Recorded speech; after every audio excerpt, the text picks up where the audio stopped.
Assalamualaikum warahmatullahi wabarakatuh. Bismillah walhamdulillah wassalatu wassalamu ala rasulillah. Sahabat arah hidup yang disayangi Allah, kita bertemu kembali di serial Jejak Rasul episode ke-66. Masih seputar Fathu Makkah, tentang pembebasan kota Makkah. Sudah kita ceritakan sebelumnya bahwa Rasulullah ketika sampai di Mekah sudah sempat istirahat. Beliau sholat 8 rakaat kemudian berangkat menuju ke Ka'bah. Beliau ke sana naik kuda. Sesampainya di Ka'bah, Nabi kemudian mendekati Ka'bah dan menyentuh dengan penuh ta'zim Hajar Aswad dengan surbannya sambil bertakbir. Beliau bertakbir Allahu Akbar, Allahu Akbar. Dan orang-orang pun mengikuti beliau. Takbir menggema di seantero Makkah dan baru berhenti setelah Nabi mengisyaratkan untuk berhenti. Lalu Rasulullah SAW melakukan tawaf 7 kali. Beliau tawaf naik unta. Nah, ini memang unik ya. Tidak semua apa yang dilakukan oleh Rasulullah SAW itu adalah otomatis menjadi sunnah bagi kita. Pada isu tawaf ini misalnya, semua ulama bersepakat bahwa tawaf yang paling utama itu dengan berjalan kaki, meskipun boleh dengan naik unta. Sekalipun Nabi SAW sendiri kalau tawaf naik unta, maka misalnya Imam Nawawi mengatakan naik unta dalam tawaf itu ya memang itu syariatnya untuk Nabi. Ada satu posisi bergengsi ketika tawaf ini, yakni tukang pegang kendali untanya Nabi. Jadi tali kekang unta itu ada yang megangin untuk mengiring unta itu mengelilingi Ka'bah dalam 7 putaran. Dan pada umrah sebelumnya yang memegang tali unta Nabi itu adalah Abdullah bin Rawahah radhiyallahu ta'ala anhu. Beliau kita sudah kisahkan sudah gugur di dalam pertempuran Mu'tah. Abdullah bin Rawahah itu asalnya dari suku Aus. Maka sekarang ini adalah jatah orang Khazraj pula. Maka yang memegang tali unta Nabi adalah Muhammad bin Maslamah. Pertikaian antara Aus dan Khazraj itu adalah cerita lama, cerita sebelum Islam. Tapi Nabi selalu memikirkan hal-hal detail dan partikular seperti ini untuk menjaga jangan sampai potensi-potensi konflik muncul kembali, dan agar semua orang beribadah dalam kepuasan hati dan kesenangan. Memang apa-apa yang dilakukan dengan senang dan puas hati itu akan jauh lebih baik hasilnya, dan jiwa pun akan mudah mengikhlaskannya dibanding perbuatan yang dilakukan dengan paksaan atau di bawah tekanan. Seusai tawaf, Nabi kini beralih pandangannya ke arah berhala-berhala yang mengelilingi Ka'bah. Banyak sekali, ada sekitar 360-an berhala. Nabi bergerak di antara Ka'bah dan berhala itu, berjalan kemudian mengulang-ulang ayat dari surah Al-Isra, wa qul ja'al haqqu wa zahaqal batil innal batila kana zahuqa. Kebenaran sudah datang dan kebatilan sudah hancur. Sesungguhnya kebatilan itu adalah sesuatu yang akan punah. Begitu diulang-ulang sambil Nabi menunjuk dengan tongkat beliau satu persatu ke arah semua berhala itu. Setiap berhala yang ditunjuk oleh Nabi jatuh. Selesai tawaf, beliau berhenti dan sholat di makam Ibrahim. Yang waktu itu makam Ibrahim belum posisinya seperti sekarang, masih berdempetan dengan Ka'bah. Kemudian Nabi lanjut ke sumur Zam-Zam. Di situ sudah menunggu Abbas radhiyallahu anhu yang memberi Rasulullah minum. Dan Abbas sebagai seorang keturunan Bani Hashim memang sedang melakukan peran klasiknya, peran tradisionalnya sebagai pemberi minum para tetamu Allah, para jemaah haji. Kemudian datang Ali bin Abi Thalib menyerahkan kunci Ka'bah kepada Nabi. Kata Abbas, biar saya simpan ya Rasulullah, berikanlah kepada kami, amanahkan untuk menjaga kunci Ka'bah ini. Kata Nabi, saya Abbas hanya memberi engkau apa yang sudah hilang darimu, yakni peran sebagai pemberi minum jemaah haji. Aku bukan ingin memberikan engkau hak orang lain. Jadi ada peran-peran klasik, peran yang sudah turun-temurun ratusan generasi dipelihara oleh Nabi SAW. Maka adat istiadat sangat dihormati sebenarnya di dalam Islam, selagi adat istiadat itu sejalan inline dengan syariat yang diturunkan oleh Allah Subhanahu wa taala. Jadi tidak ada masalah antara agama dengan adat. Lalu siapa yang memiliki hak untuk memegang kunci Ka'bah? Ya Bani Abdud Dar. Dan orang yang dipilih oleh Rasulullah SAW untuk mewakili Bani Abdud Dar untuk menjaga kunci Ka'bah adalah orang yang pertama kali datang ke Madinah bersama Khalid dan Ammar, yakni Utsman bin Talhah. Kunci diserahkan kepada Utsman dan ditetapkan bahwa sukunya lah yang berhak menjaga Ka'bah selama-lamanya. Utsman kemudian dengan takzim mengambil kunci itu dari tangan Rasulullah dan pergi membuka pintu Ka'bah. Di belakangnya Nabi mengikuti. Usamah dan Bilal ada di belakang Nabi lagi. Mereka kemudian masuk ke dalam Ka'bah dan Rasulullah menyuruh untuk menutup pintu. Nah, di dinding Ka'bah ada gambar-gambar. Ada gambar Maryam, ibunda Nabi Isa, ada gambar Isa alaihissalam, ada gambar seorang laki-laki tua yang dikatakan itu adalah gambarnya Ibrahim, dan ada lagi berbagai gambar-gambar berhala. Nabi kemudian meraba gambar-gambar itu dan minta kepada Utsman ini dihapus semua. Nabi kemudian berdiri sejenak di dalam Ka'bah, mengambil kunci dari tangan Utsman dan membuka pintu, berdiri di pintu dengan kunci tersebut ada di tangan beliau. Lalu kemudian beliau bersabda, Alhamdulillah wahdah sadaqa wa'dah wa nasara 'abdah. Segala puji bagi Allah yang telah memenuhi janjinya, yang sudah menolong hambanya. Dia sudah memberi petunjuk berbagai suku, hanya dialah Allah. Apa yang dilakukan oleh Rasulullah ini dilihat oleh penduduk Mekah yang tadinya itu bersembunyi di balik rumahnya masing-masing. Kemudian juga orang-orang yang berlindung di dalam masjid, mereka duduk berkerumun tidak jauh dari Ka'bah. Lalu Nabi bertanya kepada mereka, apa kira-kira yang ada dalam pikiran kalian sekarang? Mereka jawab, kami hanya berpikir yang baik-baik saja. Wahai saudara kami yang mulia dan baik hati, engkau putra saudara kami yang terhormat dan baik hatinya. Hak engkaulah untuk memerintahkan apapun kepada kami. Nah, ini bahasa orang-orang kalah, sudah pasrah. Di momen inilah Nabi menunjukkan kualitas beliau sebagai seorang Nabi yang bergelar Nabiyur Rahmah, Nabi kasih sayang. Dia katakan, sungguh aku berkata seperti saudaraku Yusuf berkata, Qala la tathriba alaikumul yawm yaghfirullahu lakum wa huwa arhamur rahimin. Yusuf berkata demikian kepada saudara-saudaranya yang pernah mengkhianatinya dahulu. Hari ini tidak ada cercaan terhadap kalian. Mudah-mudahan Allah ampuni kalian, karena di antara yang mengasihi dialah yang paling pengasih. Wa huwa arhamur rahimin. Hati seperti apa gerangan yang mampu memaafkan orang yang memberikan sekian banyak kesusahan dan kesulitan dalam hidup, yang mengusir dari tempat tinggal dan kampung halaman sendiri, yang membunuhi para pengikut dan sahabat-sahabat yang dikasihi, yang mencerai-beraikan keluarga orang. Tapi Nabi adalah Nabi sejati. Inilah yang membuktikan bahwa beliau bukan pemimpin biasa seperti pemimpin-pemimpin besar lainnya di dunia. Beliau adalah pemimpin dengan amanah langit, maka tidak ada yang bisa menandingi keluasan hati baginda sallallahu alaihi wasallam. Tak lama datang pula Abu Bakar yang memapah ayahnya Abu Quhafah ya bersama saudara perempuannya yang kemarin kita ceritakan. Beliau berdua inilah yang memandang pasukan kaum muslimin dari atas bukit Abu Qubais. Kata Nabi, "Wahai Abu Bakar, kenapa pula engkau bawa ayahmu ke sini? Orang tua ini biar aku yang mendatanginya." Kata Abu Bakar, "Ya Rasulullah, yang lebih pantas itu memang beliau yang datang kepada engkau, bukan engkau yang mendatanginya." Nabi kemudian memegang tangan orang tua itu. Inilah bentuk penghormatan Nabi kepada orang tua. Kata Rasulullah pada satu ketika, "Bukanlah golongan kami yang tidak sayang kepada orang muda dan tidak hormat kepada orang tua." Nah, Nabi menunjukkan sendiri bagaimana beliau sangat menghormati orang-orang yang sudah senior ini. Maka Abu Quhafah dibimbing oleh Rasulullah, didudukkan di hadapannya.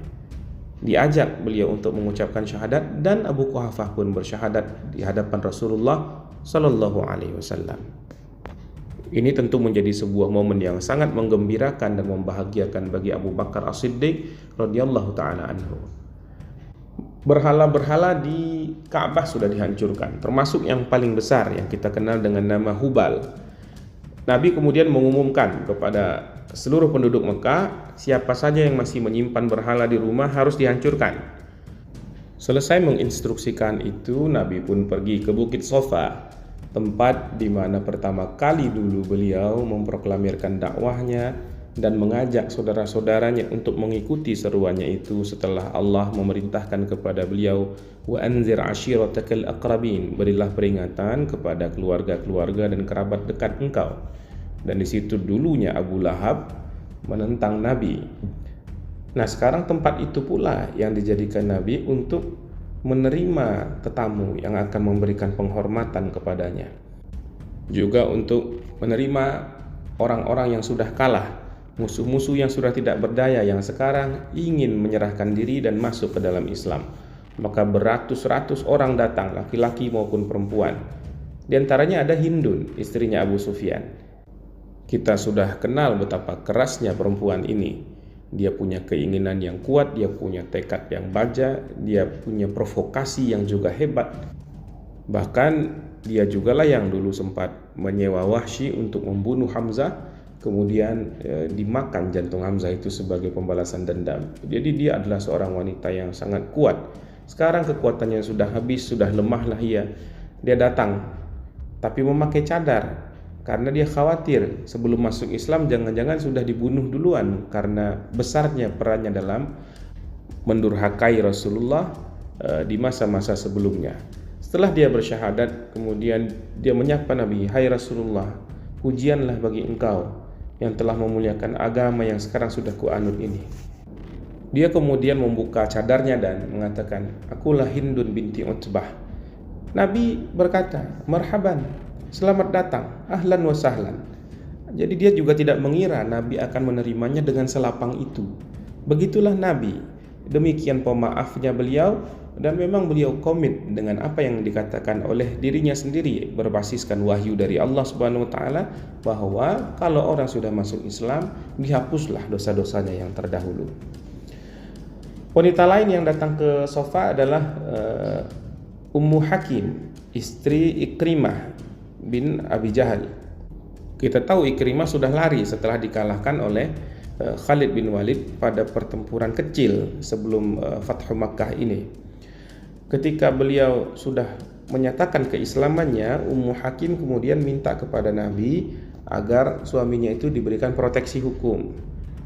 Nabi dengan kasih sayangnya menyetujui hal itu, meskipun beliau tahu Ikrimah ini masih memusuhi Islam, masih menentang dakwahnya Rasulullah SAW sampai detik istrinya masuk Islam dan memintakan ampunan itu. Tapi bagi Nabi, sudahlah, ini adalah jaminan yang mesti dilapangkan kepada muslimah baru ini.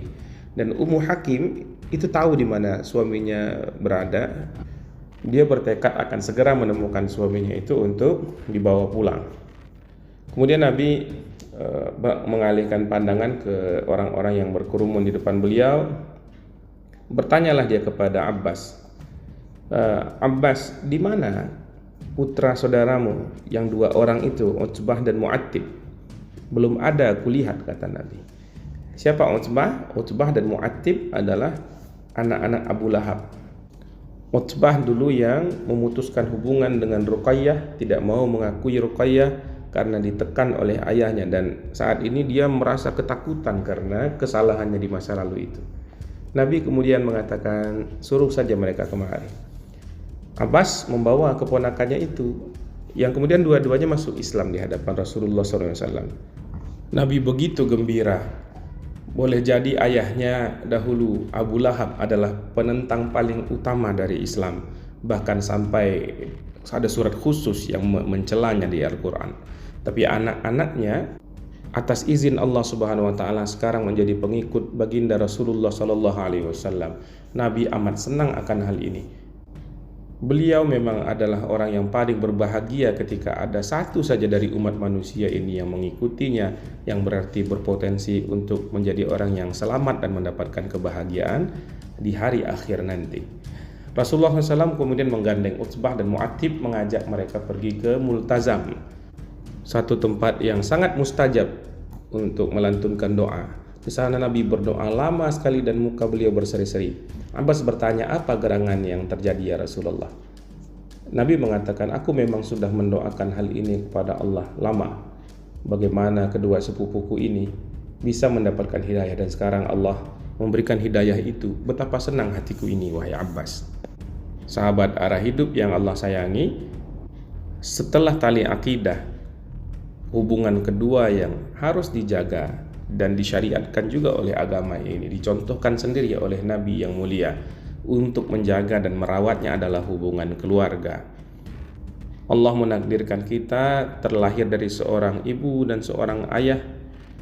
Kemudian kita membentuk komunitas terkecil kita, nuclear family kita, keluarga inti kita. Ada extended family kita, keluarga di luar ayah, ibu, dan anak. Apakah itu ke atas jalurnya kakek, nenek, ataukah ke bawah cucu-cucu, ataukah ke samping sepupu dan lain sebagainya. Teriring dengan satu maksud agar kita menjalin kekuatan dan mahabbah, kecintaan di antara orang-orang terdekat itu.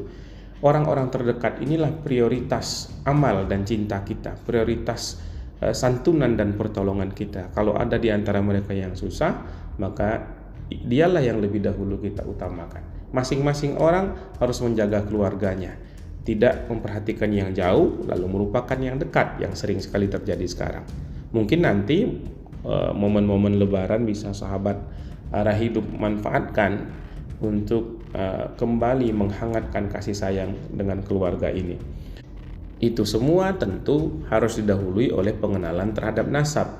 Seperti Nabi katakan, ta'allamul ansab ma yasiluna bihil ahbab, atau kama qala Rasulullah sallallahu alaihi wasallam, pelajarilah atau concernlah terhadap pengetahuan tentang nasab, tentang garis keturunan, tentang hubungan kekeluargaan, karena di situ akan terjalin tali kasih sayang.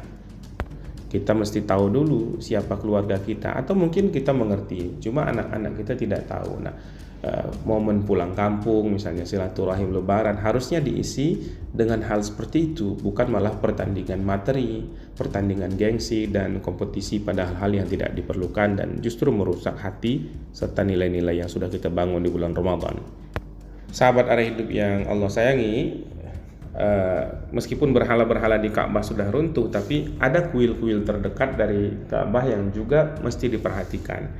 Nabi ketika memasuki Makkah, salah satu misi utamanya tentu adalah memutus segala tradisi keberhalaan ini. Yang paling dekat adalah berhala Uzza di Nakhlah. Nabi utus Khalid bin Walid untuk menghancurkan pusat penyembahan berhala itu.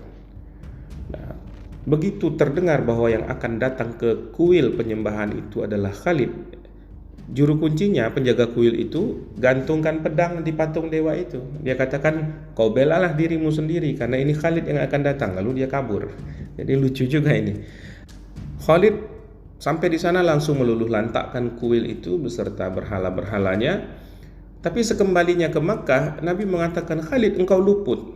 Nabi diberikan penglihatan oleh Allah Ta'ala bahwa ada satu patung yang dipuja-puja orang di sana yang belum hancur. Engkau berangkatlah lagi wahai Khalid, kata Nabi, ke Nakhlah. Ada di situ patung yang belum engkau binasakan. Dan memang di antara reruntuhan puing-puing kuil itu ada patung wanita hitam yang bertelanjang dengan rambut panjang dan acak-acakan. Khalid kemudian dengan agresif menghancurkan patung itu. Ini tidak lepas dari pengalaman buruk Khalid, maka dia marah sekali kepada patung itu. Sekembalinya ke Makkah, dia bercerita kepada Nabi, ya Rasulullah, segala puji bagi Allah yang sudah menyelamatkan kami ini. Dulu wahai Nabi, aku itu lihat ayahku keluar membawa persembahan untuk Uzza ini, 100 ekor unta dengan domba. Dikorbankan di situ, kemudian dia tinggal bertapalah di sana selama 3 hari. Kemudian ayahku akan pulang dan gembira sekali dengan apa yang dia lakukan itu, wahai Nabi. Jadi wajar sekali Khalid memiliki kemarahan yang ekstra kepada patung Uzza ini, kepada berhala yang namanya Uzza ini, karena ini adalah sesembahan ayahnya di zaman dahulu. Ini adalah bukan saja simbol kemusyrikan, tapi ini juga adalah kesia-siaan dan kemubaziran yang tidak tanggung-tanggung. Singkat cerita, hampir semua penduduk Mekah, mayoritas lah, sudah bersyahadat. Yang belum diantaranya Suhail bin Amr. Setelah kalah berlaga dengan Khalid, dia lari dan pulang ke rumah mengunci rumahnya. Memang ada jaminan umum bahwa siapa yang ada di rumah kan akan aman, kata Nabi. Namun Suhail tidak yakin dengan perlindungan yang sifatnya umum begitu, maka dia mengirimkan pesan kepada anaknya Abdullah bin Suhail untuk ngomonglah kepada Nabi. Ketika Abdullah sampaikan itu, Nabi menjawab, dia aman di bawah perlindungan Allah Ta'ala, maka biarkan dia menghadap ke sini. Nabi kemudian katakan kepada semua orang yang ada di sekeliling beliau, jangan ada yang berlaku kasar kepada Suhail kalau dia kemari. Biarkan saja dia aman. Selama hidupku yang aku tahu adalah bahwa dia ini orang yang punya kecerdasan dan juga punya kehormatan dalam dirinya. Bukan orang yang sama sekali buta terhadap kebenaran Islam. Atas jaminan itulah maka Suhail kemudian bisa beraktivitas dengan normal sekalipun dia belum masuk Islam. Orang lain lagi yang belum masuk Islam adalah Safwan bin Umayyah. Dia sudah pergi kan jauh setelah kalah dari Khalid juga. Lalu Nabi katakan kepada sepupunya yang namanya Umair bahwa Safwan ini kalau mau dia mendapat tenggang waktu 2 bulan dari Rasulullah SAW. Jadi dia dijamin keamanannya sambil dia mikir-mikir untuk masuk Islam atau tidak. Nah beginilah, orang memang harus diberikan keleluasaan di dalam agama ini. La ikraha fid din, tidak ada paksaan dalam agama. Agama adalah soal keyakinan masing-masing. Jadi toleransi sebenarnya adalah sunnah dari Rasulullah SAW. Tapi toleransi itu kemudian dibarengi juga dengan dakwah. Kita terus-menerus menyerukan kebenaran dengan cara dan metode yang paling menarik dan bisa diterima manusia. Lalu setelah itu kita serahkan untuk mereka menentukan pilihannya masing-masing. Umair kemudian pergi mencari Safwan. Dia ketemu dengan Safwan di sebuah pelabuhan di Mekah namanya Syuaibah. Dia sedang menunggu kapal dan disampaikan, kamu dapat jaminan ini dari Muhammad, dari Rasulullah, wahai Safwan. Safwan gak percaya. Saya khawatir Umair, apa buktinya? Umair kembali lagi menghadap kepada Nabi. Ya Rasulullah, Safwan ini gak percaya bahwa dia bisa aman di Mekah. Kata Nabi kepada Umair, kalau begitu engkau bawa tanda dariku. Nabi kemudian serahkan sorbannya untuk dibawa oleh Umair. Melihat sorban Nabi itu, Safwan menjadi yakin dan memutuskan untuk kembali ke Mekah dan menghadap kepada Nabi untuk minta kepastian lagi. Dia berkata, wahai Muhammad, Umair katakan kepada saya bahwa kalau aku menyetujui sesuatu, nah, maksudnya itu apa? Masuk Islam, itu akan baik. Kalau tidak, aku diberi tenggang waktu 2 bulan. Nabi katakan, ya sudah, tinggal saja di sini. Tidak, saya tidak bisa begitu. Saya harus mendengar dari lisan engkau sendiri jawaban yang jelas. Kata Nabi lagi kepada Safwan, Safwan, kalau begitu engkau saya berikan kelonggaran 4 bulan.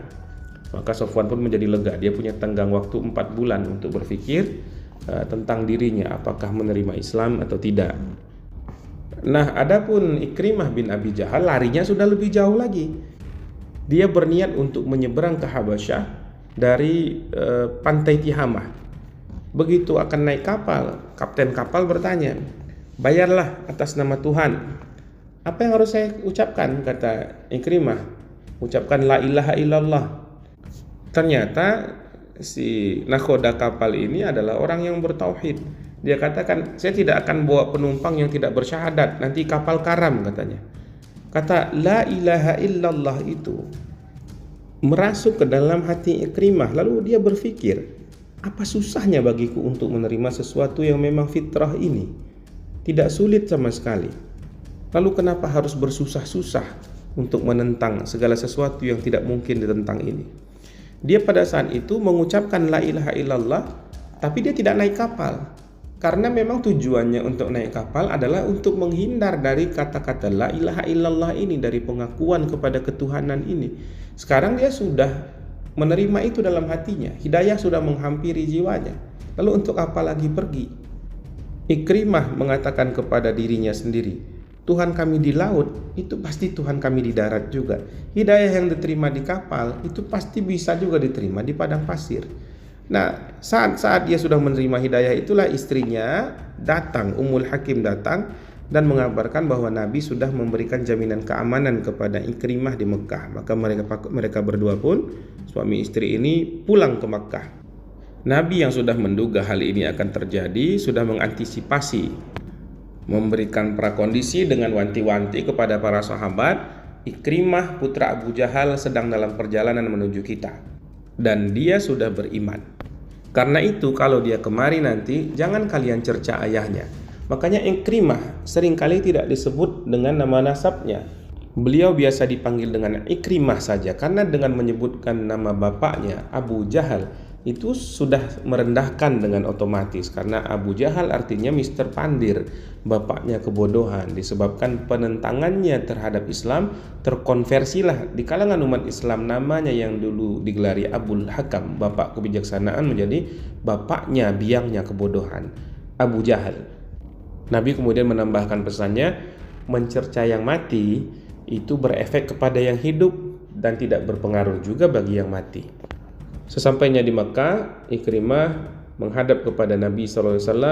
Beliau mengucapkan salam dengan wajah yang gembira, wajah yang penuh pengharapan, dan mengatakan kepada Nabi, saya sudah menerima Islam ya Rasulullah.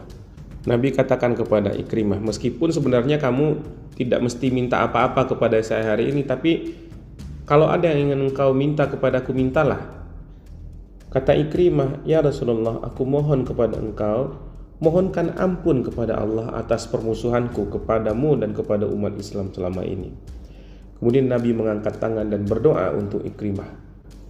Di kemudian hari kita akan mengenali Ikrimah ini sebagai seorang muslim, sebagai salah seorang sahabat Nabi yang sangat setia kepada beliau, sangat mencintai Islam dan sangat komit terhadap ajaran-ajaran syariat serta perjuangan di jalannya. Ikrimah pada saat itu mulai menghitung dosa.